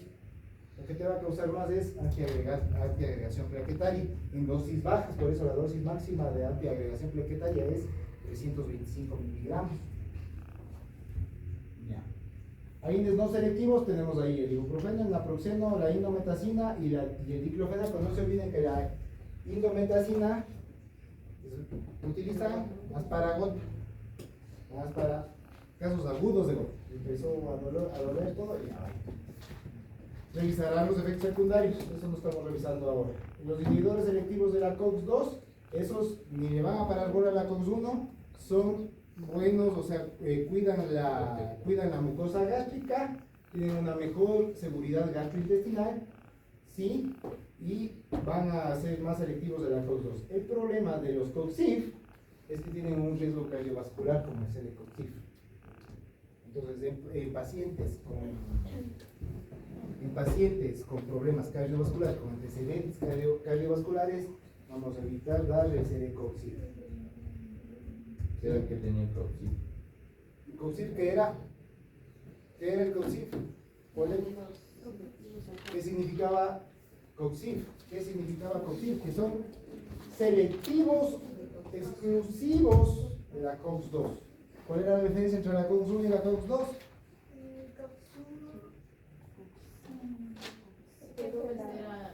Prácticamente es lo que Es protector. y la COX-2 es la que da influencia de la inflamación. Entonces la COX-2 es la que necesitamos bloquear, ¿cierto? Por eso es que tenemos los selectivos de la COX-2. Van a leer el resto, la toxicidad, sobre todo a nivel de gastrointestinal, en los que tenemos COX-1 y COX-2, en los que son no selectivos. Van a leer sobre la toxicidad renal, van a leer sobre la toxicidad cardiovascular, en qué tipo de, ahí les vamos a tener más riesgo cardiovascular, en los no selectivos o en los selectivos de la COX-2. No, en los selectivos de la COX-2. Acuérdate que mira, es el COX-IF, tiene un riesgo cardiovascular. Y es el problema. Cardiovascular, va a haber riesgo de retención de líquidos, hipertensión arterial, va a poder presentarse infarto agudo de miocardio o insuficiencia cardíaca congestiva, ¿sí? Sobre todo cuando coadministramos ibuprofeno y ácido acetilsalicílico. Entonces en este caso sí son los selectivos, pero en el COX-IF vamos a tener riesgo cardiovasculares. Hay dos medicamentos selectivos de la COX-2 que ya retiraron del mercado por eso. Toxicidad cardiovascular, entonces mira, tiene un mecanismo trombótico, ese es el problema. ¿Te acuerdas de los tromboxanos A2 y de las prostaciclinas? Que les dije qué pasa si bloqueamos las prostaciclinas, que estas eran antiagregantes plaquetarios. ¿Qué pasaba con el tromboxano A2? Que estimulaba la agregación plaquetaria. Y al estimularse la agregación plaquetaria, necesito yo que haya un feedback negativo, es decir, alguien que le diga, ya, ahí nomás, mijo, ya está hecho el coágulo, hasta ahí nomás, pare, que equilibre. ¿Qué pasa si le bloqueo la prostaciclina, que es parte de las prostaglandinas? El tromboxano A2 va a seguir trabajando, hay riesgo de trombosis.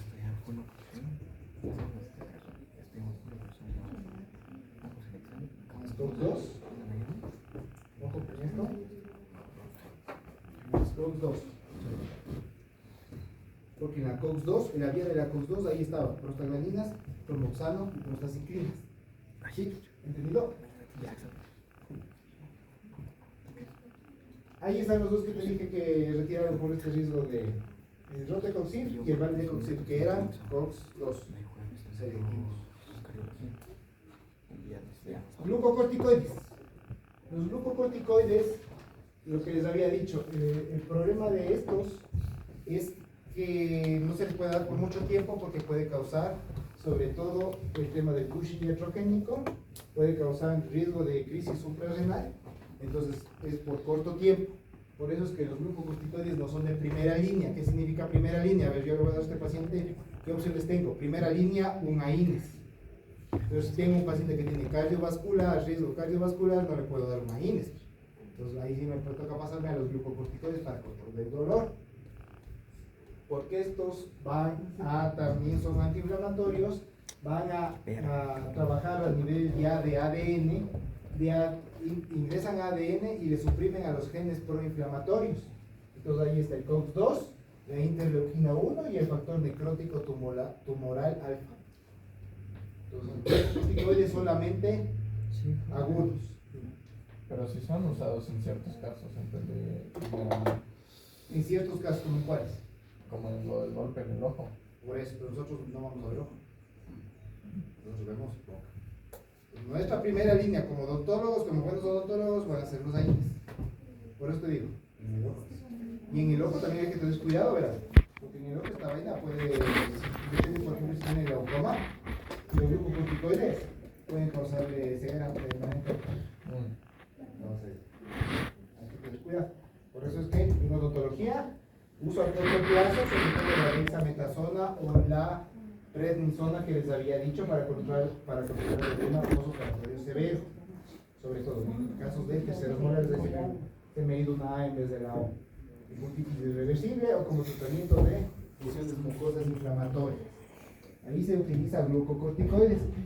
Esto de los modificadores quiero que lean. Vimos así súper rápido, igual que los medicamentos para gota. Van a leer bien esto de los modificadores de la enfermedad. Los modificadores de la enfermedad son para tratamiento a nivel de inflamación crónica, es decir, enfermedades autoinmunes, como por ejemplo la artritis reumatoide de la gota, y el lupus eritematoso sistémico. La gota es una hiperuricemia, entonces van a leer también qué medicamentos se tratan para la gota, sobre todo el allopurinol, y van a leer qué efectos adversos y qué posibles interacciones tiene. No, para la gota no era antes de aproxia. ¿La alcoxia qué es? Vamos a ver qué es la alcoxia. La alcoxia tiene tramadol y tiene, si mal no me equivoco, paracetamol. Entonces, para crisis aguda. El problema de la alcoxia es que causa sueño. Entonces, no se olviden, nosotros más que hablar de nombres comerciales, vamos a hablar de nombres genéricos. Entonces te pregunto, ¿qué tiene la alcoxia? A ver. ¿Sí? Ya. Entonces, todos estos son, y aquí dentro de los modificadores de la enfermedad están los sintéticos y están los biológicos. Los biológicos ya son los que actúan a nivel molecular. Ahí está el DNA, entonces esos ya vimos la anterior semana. Los AINES, aquí está la comparación entre AINES y modificadores de la enfermedad, en qué caso se utiliza, y eso ya les subo. Terapia combinada, sobre todo para tratamiento crónico, se recomienda, igual que con el tramadol, se recomienda que en conjunto, que no solo solamente se mande uno de estos modificadores de la enfermedad solito, sino siempre se le mande en conjunto con otro. Puede ser una terapia doble o una terapia triple. Aquí está la relevancia de los glucocorticoides para acción rápida, para dosificación crónica, que debe ser máximo 7.5 miligramos por día de prednisona, pero de preferencia no se manda. Entonces esto es en caso de que ya mismo toque. En nuestro caso no tenemos inflamaciones crónicas, bien pocos de casos. Mejor no mandemos. Eso con respecto a la prednisona y a los glucocorticoides. Eso, y eso que no estuviste en el anterior clase, el anterior clase estuvo más pesadito. Ahorita, acetaminofén, ketorolaco y tramadol. Siempre no se olviden, el tramadol es una segunda o tercera línea de tratamiento. Si no controlamos con un acetaminofén, con un paracetamol, ni con un ketorolaco, ni con un AINES, entonces ahí ya deriva el tramadol. Entonces aquí está el acetaminofén, es inhibidor de la COX-1 y de la COX-2 a nivel periférico, no actúa a nivel de médula central. Sirve solo para dolor y fiebre, por eso no es un AINES. Y el ketorolaco sí es un AINES no selectivo, pero es promovido como analgésico a corto plazo, de máximo una semana, porque este tiene un problema. Toxicidad renal, el ketorolaco. Y este puede, se ha hablado que incluso puede reemplazar, podemos dar antes de mandar el tramador, podemos mandar el ketorolaco. ¿Sí? Y nuestro querido tramador, que sobre todo no se olviden el efecto adverso que tenía de aumentar el riesgo de convulsiones, porque actúa también como bloqueador de la recaptación de la serotonina. Entonces es un problema y también puede causar un síndrome serotoninérgico. Consultaron lo que era el síndrome serotoninérgico, la mnemotecnia. Me van a consultar. La mnemotecnia es rojo como cabra, rojo como semáforo y algunas otras cosas más. Paracetamol máximo 4.000 miligramos diarios, es decir, 4 gramos diarios. No se olvide que es hepatotóxico, es decir, pacientes que les gusta el guaspete, alcohólicos, pacientes con cirrosis hepática o con problemas hepáticos, no damos paracetamol. Ahí está contraindicado el paracetamol. Que me protestaba la edad y la anterior semana. Me decía, ¿pero por qué a los alcohólicos no? Porque causa hepatotoxicidad. La gota, no se olviden que es hiperuricemia, los cristales de ácido úrico se acumulan principalmente en las articulaciones y por eso es el dolor que causa esta enfermedad. Dentro de para control de dolor era la indometacina y para ya tratamiento como tal de la gota es el alopurinol de primera línea. Pero ¿qué pasa si tenemos una gota refractaria al alopurinol? Es decir, que no reacciona al alopurinol, vamos a tener estos hiperuricémicos modernos. Eso. Aquí están los glucocorticoides en gota aguda, no se olviden, glucocorticoides siempre y la mayor parte, grábense en esto, glucocorticoides solo en agudos, en nuestro caso solo en agudos. Entonces, usualmente es para el tratamiento de la gota sintomática severa, cuando los AINES o la colchicina están contraindicados. La colchicina también es otro tratamiento para la gota aguda. Entonces, manejo agudo, AINES y glucocorticoides. Manejo crónico, los modificadores de la enfermedad. Manejo analgésico, el acetaminofén, el paracetamol. Y manejo metabólico de la gota, ahí está la colchicina y la alopurina. Todo. Logramos.